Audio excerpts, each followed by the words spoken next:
Hello, everyone. And I will ask you at once to find a button with hands up and put your hands up if you can see me and if you can hear me and if you see the screen.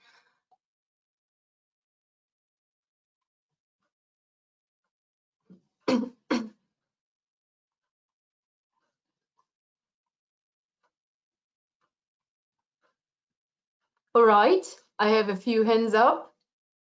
Thank you very much. And I guess we can start. So my name is Tatiana Shalepko. I'm a Cambridge University Press CLT consultant. And today we are talking about learning beyond the coursebook in the primary classroom. This is the first webinar in the today's series. The second one will be at 4 o'clock with the same topic, but we will be talking about teenage classroom. And before we move on, I would like to tell you what exactly we are going to discuss. So the first question is, why do we need the coursebook? And the second is ideas to develop tasks, some activities that we can think of to make the coursebook more interesting at your lessons. And also, I would like to remind you that you will receive your certificates automatically in the thank you letter within a few days after the webinar. And be sure to check your junk mailbox as well. If you don't receive the certificate, you can message by the email you were seeing while registering for the webinar. All right, I've got loads of hands up. Also, I want to remind you that there is a question box, and I can see a lot of hello, a lot of notes about where you're from. Hello from Donetsk region. Hello from Khmelnytsky. Hello from Zolochiv. Okay, from Kherson, Lviv, Ivano-Frankivsk, Межиріч, Запоріжжя, okay, Станиця Луганська, Ужгород, Харків, Кам'янець-Подільський, Чернігів, Радомишль, one more Lviv, Коломия, oh, nice to meet you. Чернівці, hello there. Івано-Франківськ, more Lviv, Чернігів, Рівне, Полтава, Мелітополь, Миколаїв, Харків, Суми, Дніпро, Енергодар, Малин, Луцьк. Okay, I guess we have the whole Ukraine here. And I'm really glad to, oh, Odessa, finally someone from Odessa. Okay, I will stop reading that because we've got a lot of cities in Ukraine. And I will just tell you that you have a question box where you can send your response, questions, and everything you want to tell me. Unfortunately, I won't be able to monitor all of your questions during the webinar because I will be talking, but we will have tasks where I will ask you to answer some of my questions, and I will ask you to put that in the question box. Unfortunately, we don't have the chat box where you won't be able to see response from other participants. But I will just tell you that we've got for now 600 participants, 600 attendees at this webinar. So glad to see you all here. And let's start. My first question to you will be, do you search for additional materials while preparing for the lessons? And I will ask you to put this information in the poll that will appear on your screen to vote for one of the answers. And let's start.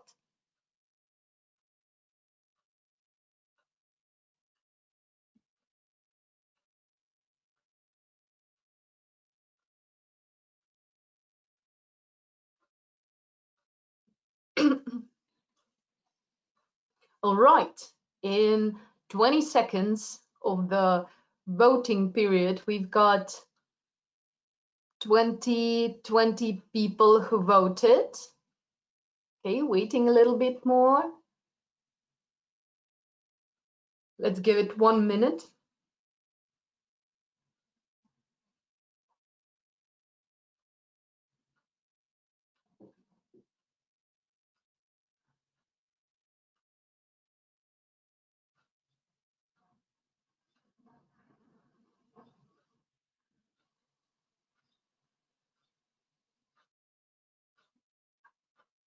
All right, we will finish here and you will see the results on your screen. So what we see is that 64% of teachers who are present here are using additional materials while preparing for the lessons for every lesson, and 35 are using additional materials from time to time. Interestingly, we still have 1% who use no additional materials and the course book is enough. It's wonderful news for the publisher, I guess, but still, if you're using additional materials, this is really great. And we all know that there is no perfect book, there is no perfect course book for the lessons, because every lesson is individual, every teacher is individual, and every classroom has its needs. And let's try to answer this question. What does the course book really give us for the lessons? And I will ask you to type your answers in the question box.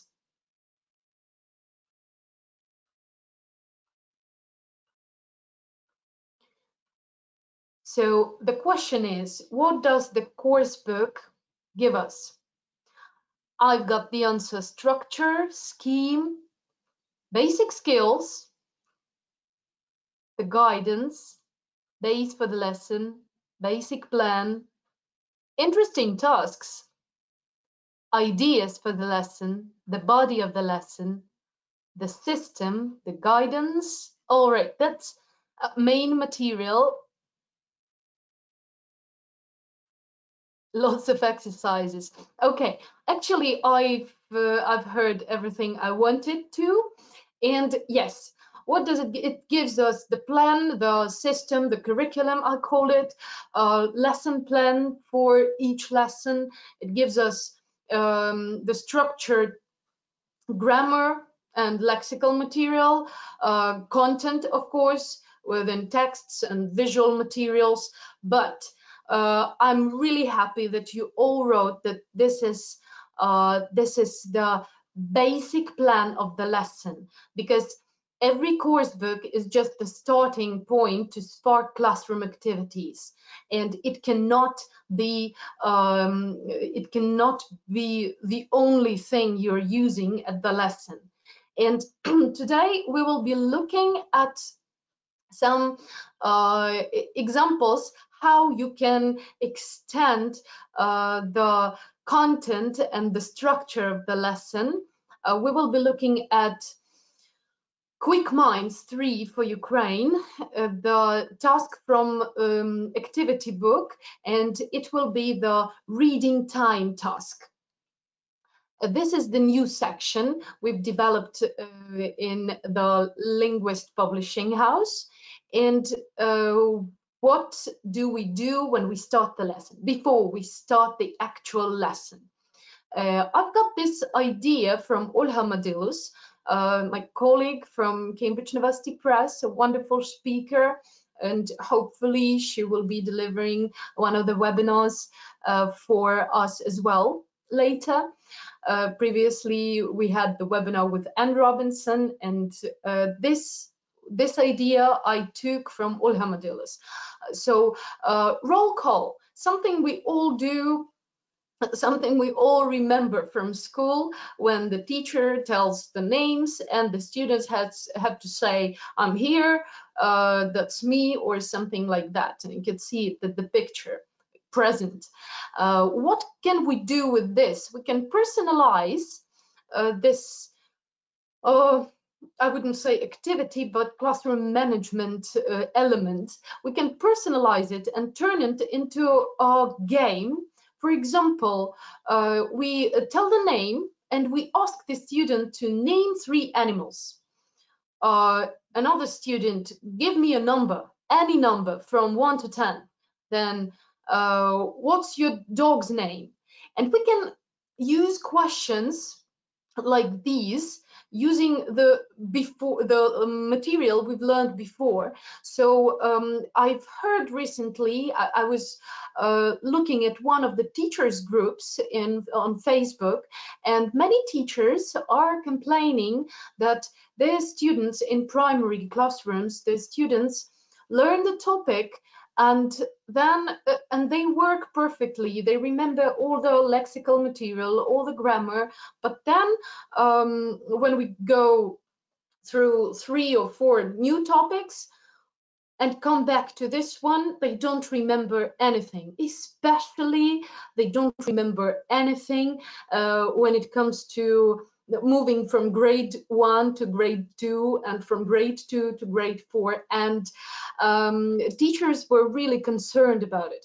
But this is absolutely normal, that students don't remember the previous material if you don't practice this material all the time, if you don't turn this material into the part of your everyday life during the English lessons. So using such roll calls to recycle the material from previous topics, not only the topic you are learning at the moment, is a really great idea. And you can have it as a 5-minute activity or 3-minute activity before you start your lesson. Now, moving to the actual exercise. Here is exercise 1 from Quick Minds Theory for Ukraine, and this is the section reading time at the end of the book. And in exercise 1 we had write and match. So students need to finish to write the endings of the words and match them to the pictures. What would we do? Would we open the book at once and start doing this exercise, or would we try to think what else we can do with this exercise? So here I want to suggest you a few things, what I would do with my students. If I have a chance to prepare pictures beforehand and start with not open the books at the page, but the books are hidden on the desk, are closed on the desk, and you've got a few pictures like these, and the task for students, for example, you put on the desk, okay, the next movement on the slide, you put maybe 2 sticky notes, and it's written OR and ER. And the task of the students is to put the pictures accordingly to the endings in these words. And they can do it intuitively, and then they can compare it with their partner at the desk, and then you can work with it front class. So check what are the correct answers. Or another idea is to give each student give 2 cards and ask students to put down or and on them. After that, call out the words and ask students to raise the card according to the ending of the word. So if you have the word actor, students have to raise the card with OR, the orange card.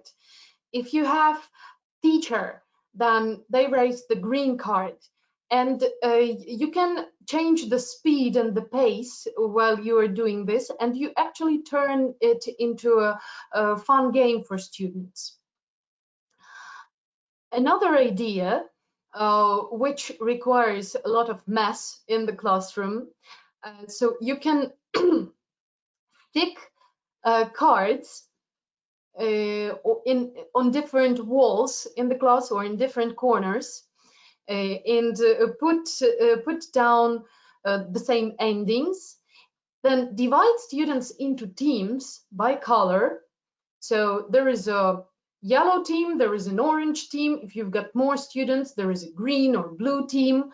And what they have to do is to come up to the wall with the card of their color and of the appropriate ending.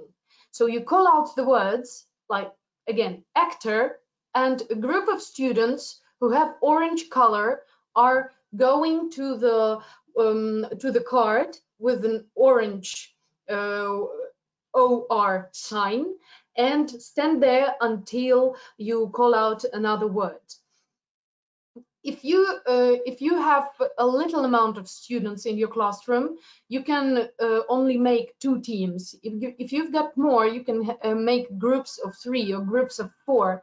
It's quite messy, but it's a great example of developing at the same time thinking skills through kinesthetic or physical intelligence, and well, learn the words and learn which endings are there, of course. And finally, after such exercise, you can come to the course book, open the activity books, I mean, and complete the exercise, then compare it with the partner, then check it with the teacher, and move on to the text. Why this is important to have such exercises? If we only work with the course book, we don't satisfy all the needs of multiple intelligences of the students. And I will just have a slight reminder on what multiple intelligences means. So Howard Gardner, you can see him in the picture. Howard Gardner developed the idea of multiple intelligences, and what he said is that students have different kinds of intelligences, and it requires different kinds of teaching. So each lesson should have different types of activities to satisfy their types of intelligences. And you can see here there is musical intelligence, musical intelligence. And what does it mean? It doesn't mean that they can just sing songs or something, but for language, this is a crucial type of intelligence, because this is how students acquire the intonation, the tone of the language, the whole flow of the language. And we can develop it through songs, chants, poems, different rhythmic activities, and so on. Then there is mathematical or logical intelligence, and this one is responsible for students' understanding, for students' critical thinking and understanding the structure of the language. And we need to develop it within our primary students, but there shouldn't be the most attention there, because most of primary students have other kinds of intelligences higher than this one. I will just check if there are any questions. Okay, I've got some comments. A great idea. Thank you very much.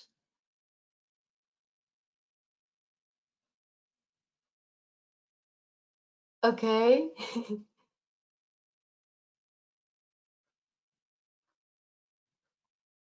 Mm-hmm.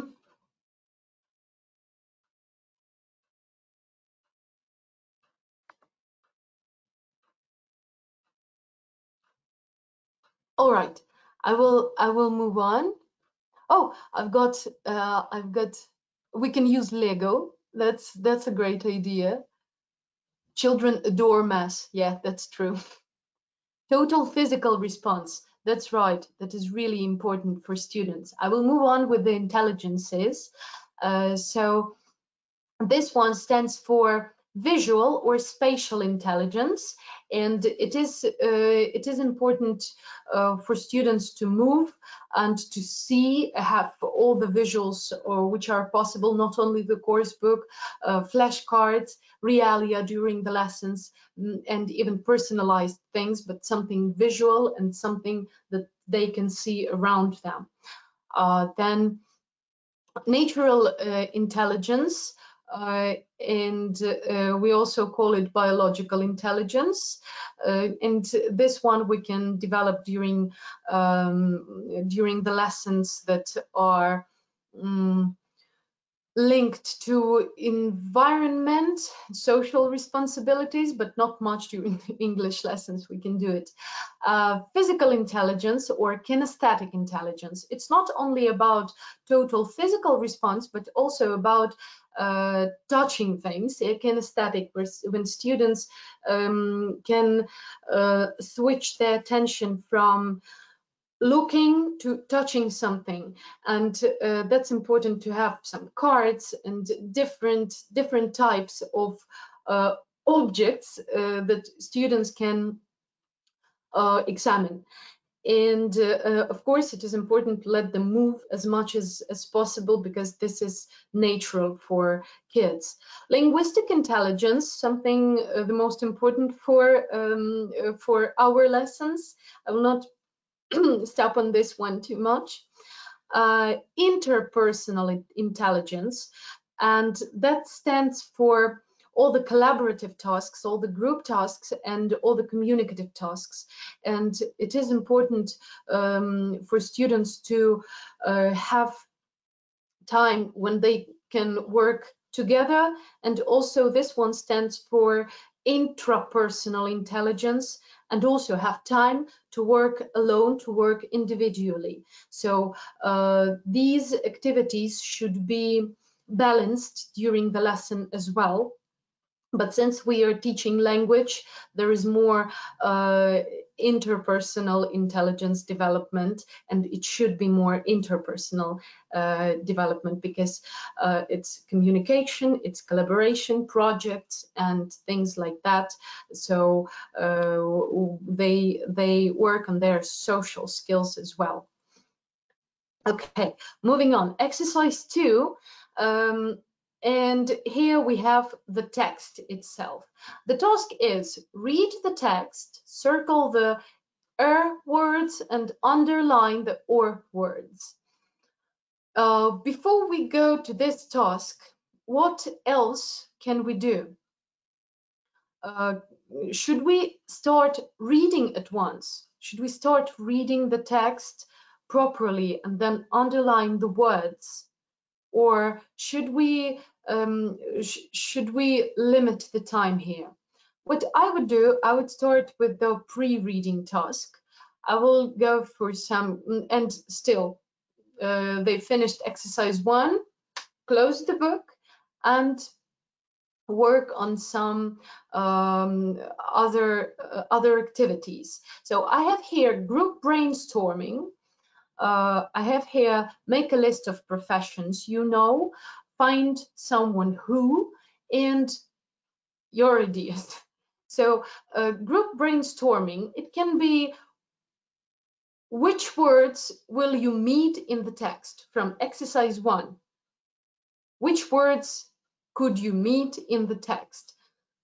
And the book is closed, and most probably students, while completing exercise 1, they had a peep at the text, and they need to make to all together in the group, yeah, maybe a group of 3, they need to think of the words they will meet in the text.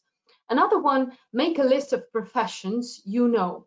And they can, again, work together and think of other professions. Some of those they didn't meet in exercise 1. And they will definitely have ideas because they most probably know their parents' professions and they've heard something else like manager or something like that. And they can make a list, and then you ask your students, how many words do you have in your list? They count the words, and for example, one of the groups says 6, another group says 4. So the group who has the biggest amount of words has to read it out to the classroom, and the rest has to listen so they can add something that wasn't mentioned.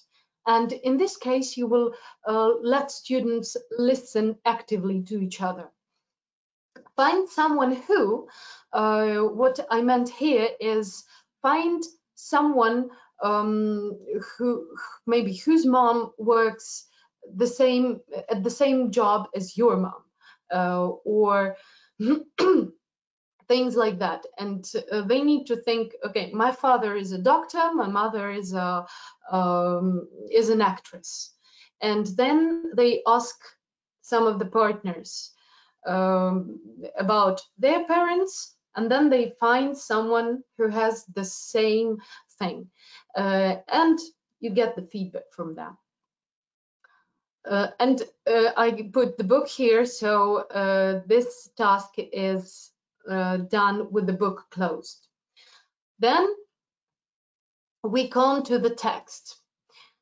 How to make it a game? First, you ask students to tell how many OR words are there in the text. And the task for students is not to read and understand the text, but to count the OR words. How to do it? You ask students to look at the text, and here at the bottom of the screen, you will see a line. When the line finishes, I will hide the text and ask you to give me the answer in the chat box. So here is the line, and your task is to count how many OR words are there in the text.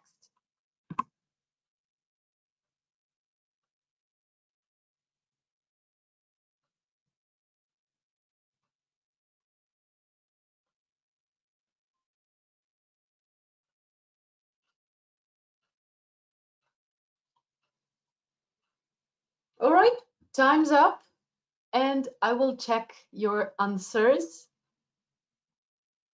I've got 3, 4, 2.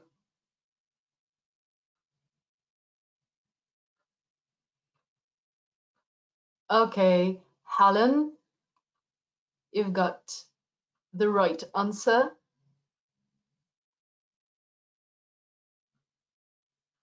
1, somebody noticed just 1, 2 or 3, 7. Okay, I've got very different answers. Let's check. So we've got OR words, and one of these is actor. Another one is doctor. Can you see any other OR words? Not really. So the correct answer is 2. Well done, everybody who wrote 2. Well done, everybody who wrote 3 and 4. Great job, but the correct answer is 2. Now, moving on. Another one is how many ER words are there? And the task is the same.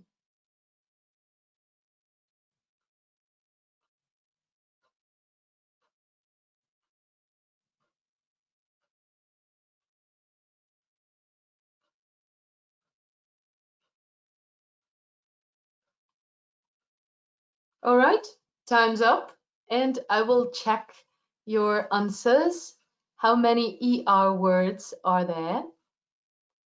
I've got the answer 2, 3,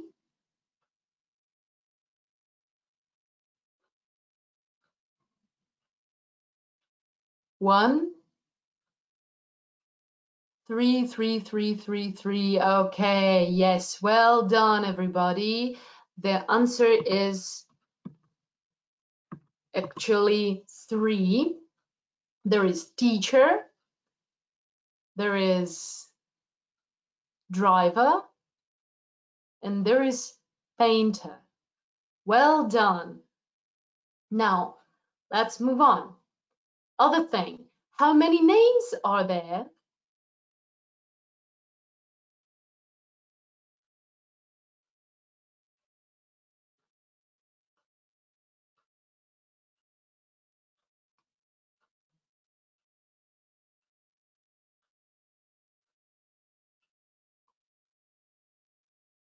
Time's up.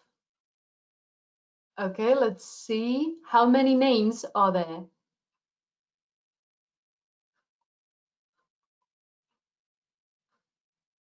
Perfect. Everybody saw only one name. This is true. The name was Makar. Well done, everybody. Now, moving on. How many family members are there?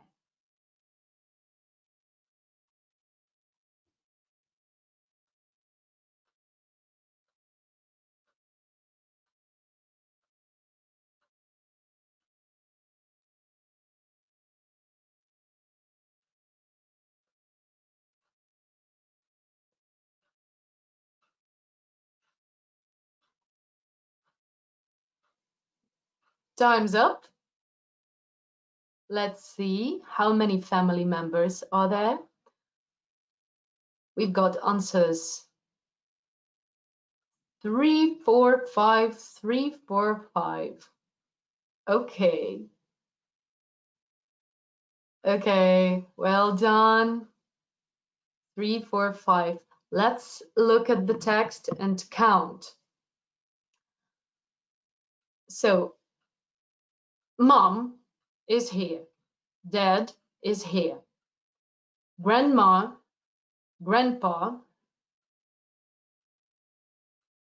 and those who wrote 4 had the correct answers, but forgot about Makar, because there are 5 family members. There is also a boy who is talking about his family.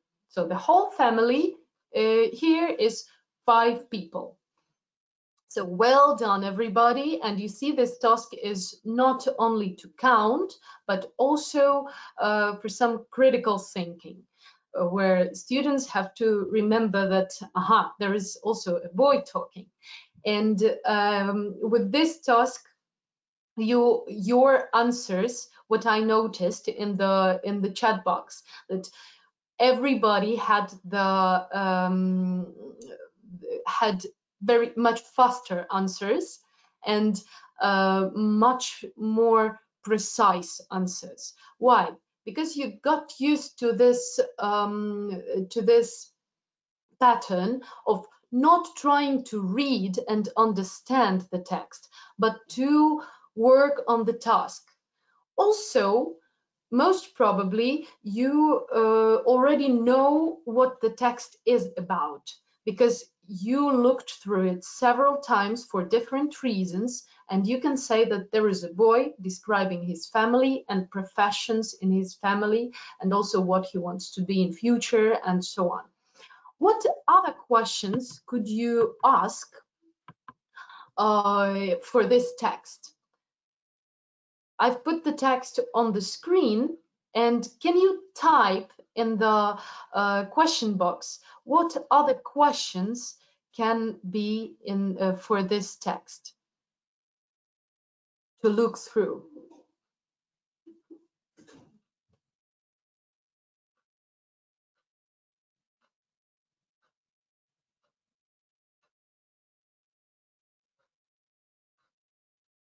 Find professions, great.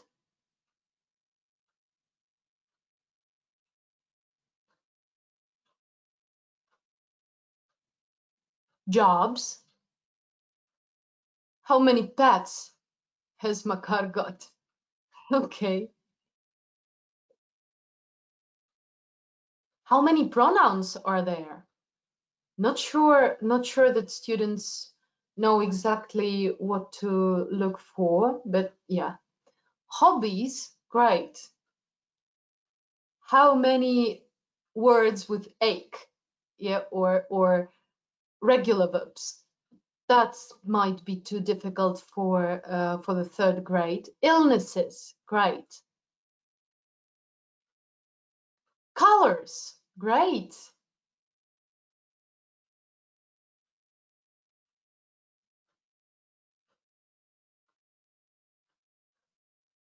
What jobs did the family members do in the past? Oh, that's a high level, but could be. Makar's future profession, great. Cat's name, that's for creativity. How do the family members help? Could be. Age. Transport.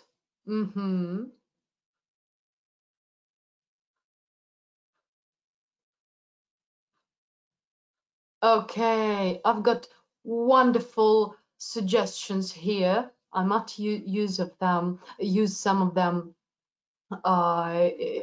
in my lessons. But there were a few suggestions, like count to be words in the past and in other ways. That's a great thing to focus on the grammar. But should we really do that for a reading task? You need to think whether it's appropriate for your lesson, for your topic. So if you have an appropriate grammar topic, yes, you can use that, like find, but I would say that you shouldn't focus too much on the grammar itself, abstract grammar, but maybe look at the activities, or find words in the past and find words in the future, and or in the present, or something like that. So you concentrate rather on the content, because it's a reading task. All right. When we are reading, while we are reading, we can also ask students to fill out the Venn diagram. What it means to compare me and Makar, so they can personalize the text. And in the diagram, they have to put what's different and what's in common.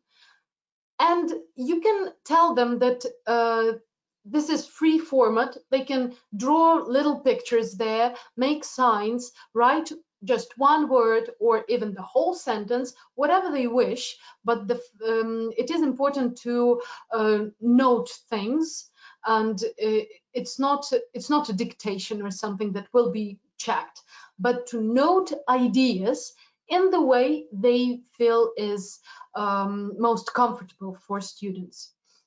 So we look at the text and we start with, my name is Makar. And students here think, okay, my name is, for example, Tanya, and I would put it in the into my circle. Then in future, I want to be an actor. I think, I want to be an actor too. And I put it in the middle where two circles are together. Then my mom's a teacher and my dad's a doctor. Okay, my mom's is a driver and my dad's is a ski instructor. So I put it into me circle. Then if I have a headache and earache or a cold, he always helps me. I would put here, if I do sports, play tennis or go skiing, he always helps me, because it's different profession. Yeah, and I could think about it, but note it with a few activities. Or if I want to say, if I have a headache, an earache or a cold, a doctor always helps me. I can put it this way. So here it's combination of students' critical thinking and creativity. And why would we do such a task? Because whenever we read in real life, we as teachers, as people, whenever we read, we try to personalize the text. When we personalize the text, we understand it better. And we do it subconsciously. When we're reading about somebody, about a hero of a novel, we are trying to get into his shoes and think, what would I do in this situation, right? So that's why reading becomes interesting. So the simultaneous links with the text and myself makes this text more personalized and more understandable for me, and gives me understanding why would I read another text in future, because I can compare it with me. Because kids in primary classroom, of course, they are only interested in themselves, and this is how we help them be interested in reading as well. All right. Then again, exercise 3, we've got other comprehension tasks here, and we search for information in the text to complete exercise 3, read it again, but for this specific information. And the last one, make your own family story. It can be a task that you add using the pattern of the text and using the diagram you made with students. You can ask students to write down their own story or make a poster with their own story with pictures. And then you can, if you have time for that, you can ask students to stick their texts around the classroom and make a gallery walk, so everybody walks around and looks at their text and so on. So you can develop this according to the time you have for this lesson. And what else I wanted to say is that reading time is now available for every Quick Minds course book, but all the sections are in the activity books. So in Quick Minds 1, we don't have reading like reading, but we work on write the letters section. At the end of the book, we have 9 units with letters and 3 additional worksheets in each letter section, there are not only letters, but also the words. So students read and write the words, and there are a few sections or worksheets, if you wish, with some games for students to develop their reading skills and to teach letters to them. In Quick Minds 2, the reading tasks are more complicated. In the activity book, there is section reading time already. There are 9 units of this section, and you can see here that there are 3 tasks on the worksheet. 1 task for simple reading or recognizing the words, decoding the words, and also there are chants and texts and sometimes writing tasks. So it depends on the unit, depends on the level of level of development of their thinking skills throughout the whole year. The tasks become more and more complicated from unit 1 to 9. And you also, what you saw, what we were looking at during the webinar, what we took as the example, that's activity book Quick Minds 3 for Ukraine, section reading time. And in this section, task 1 is always about words and letter combinations or phonics, but connect it with critical thinking as well. For example, here you can see that there are 3 categories, and students need to match words with categories and write down the letters into these words and read them. Then there is always a text, and the last one is comprehension of the text, checking what the text was about, checking understanding of the text.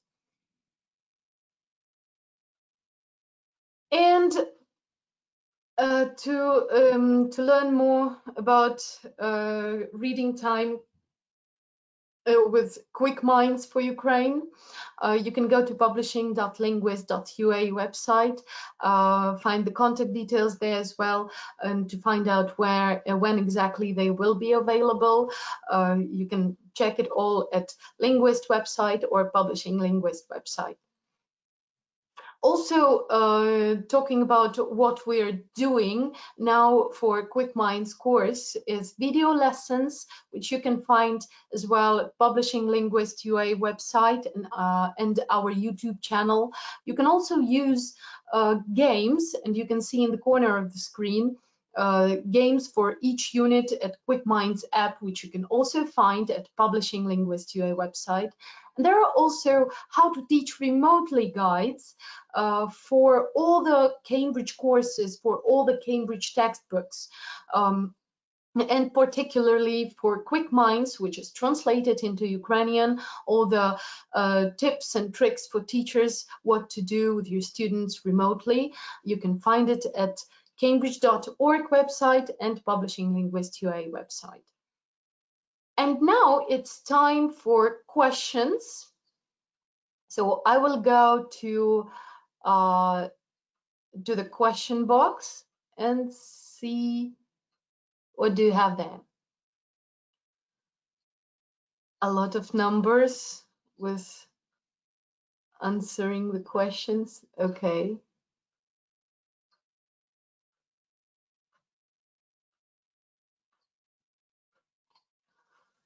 Oh, there is some idea. Give your students the cards with the list of professions and ask them underline those that are mentioned in the text. Great idea from Larissa Romaniuk. Thank you very much. Create the names of family members, as I understand, from Natalia Ulitska. Thank you. Do the grandparents live with Makar? What do they do in their free time? Great question.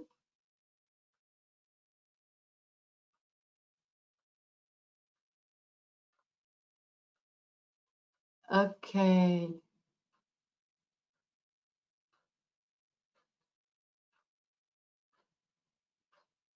Using highlighters while reading, great idea, but I already lost it somewhere.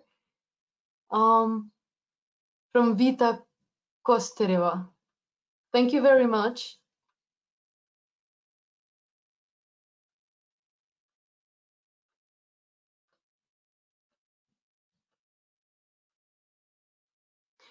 Okay, Svetlana Bednyahina.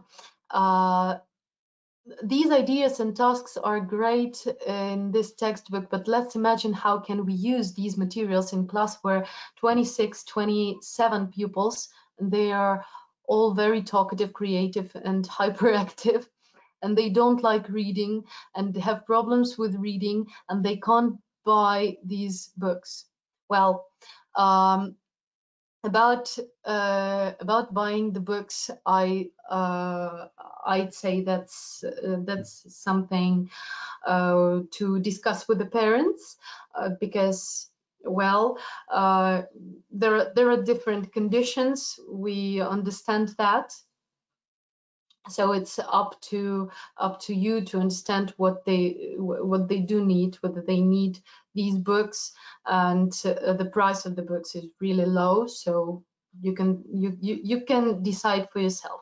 But talking about 26, 27 students in the class, I used to work like that in the first grade. several lessons, and this is possible to manage because if you have very safe circumstances, very safe conditions where students come to your classroom and they know that they're going to work in a group, they're going to work in pairs. Of course, first half of a year, this is very difficult to establish this classroom management. But once you establish the classroom management, your lessons will just flow, and it's important to establish this system. Once the system is there, students know what's going to happen at the lesson exactly, and at the same time they know that they're going to be challenged sometimes, that they're going to be surprised sometimes. They would want to go to your lesson because there is a way of comfort zone, and then some challenge that expands this comfort zone. But what I can say that, yeah, there are many obstacles for any teacher. There are many obstacles, and anything can be an obstacle. But we as teachers need to focus not on the obstacles, but on the final aim. Why exactly we are doing this, why we are teaching English to primary students. Are we really teaching only English? We are also teaching life competencies, and that's the thing to aim at. Yes, it is difficult, but there are solutions and there are ways, and this is what we need to teach to our students, that there are obstacles, but there are also solutions, and they need to find those solutions. Okay.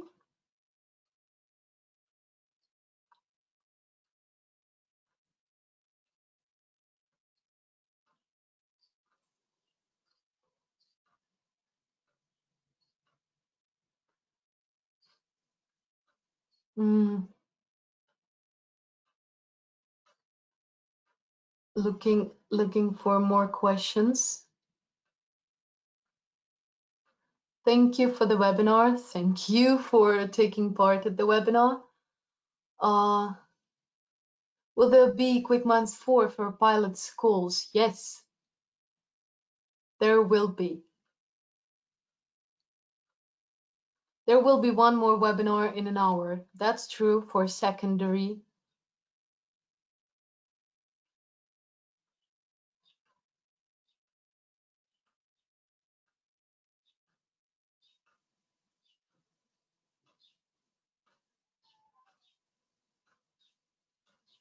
Okay, many teachers have ideas. I'm trying to focus on the questions. Thank you for your great ideas.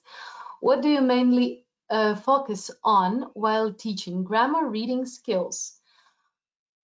I believe that what I'm focusing on is life competencies. This is the first thing to focus on. The rest, and especially one of them is learning to learn. Because I believe that the teacher is just a facilitator, and we see that in different levels of students, different ages of students. That students who can learn, who want to learn, they will learn. Students who don't want to learn, they will not learn. So the first thing to establish is the motivation and the ability. And learning skills, creative thinking, critical thinking, collaboration. And then we can think of grammar, lexical material, reading skills, and so on. Talking about all of these, in the primary classroom, I would focus more on communication in the grade 1 and 2. First, it's basic communication, like real communication that they use in their life on the lessons. Second, chants, songs, and not about reading, but about catching the intonation and pronunciation. And after that, And this is a natural language acquisition thing. First, we listen, yeah, so we focus on listening in the first grade more than on other skills. Then speak in the second part of the first grade.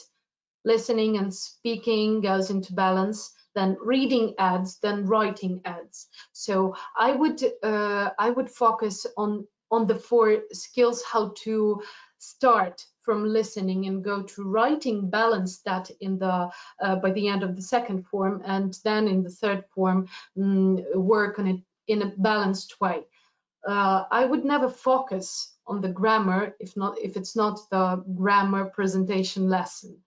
I wouldn't focus on that all of the time, because this is something that I loved grammar at school, but I think there were 2 of us in the classroom. So you need to also think and teach students, change way of teaching according to the way of students learning. Okay.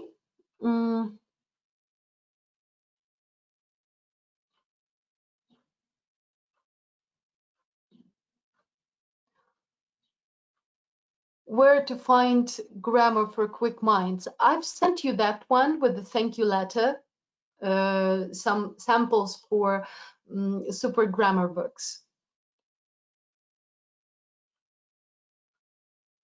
All right, I've got a lot of thank yous, and I don't see more questions really. Thank you very much. You're a great audience, and those who teach teenagers, see you in an hour at the next webinar. Have a great hour, those who are going to join, and have a great end of the day and wonderful weekend, and stay safe. Goodbye.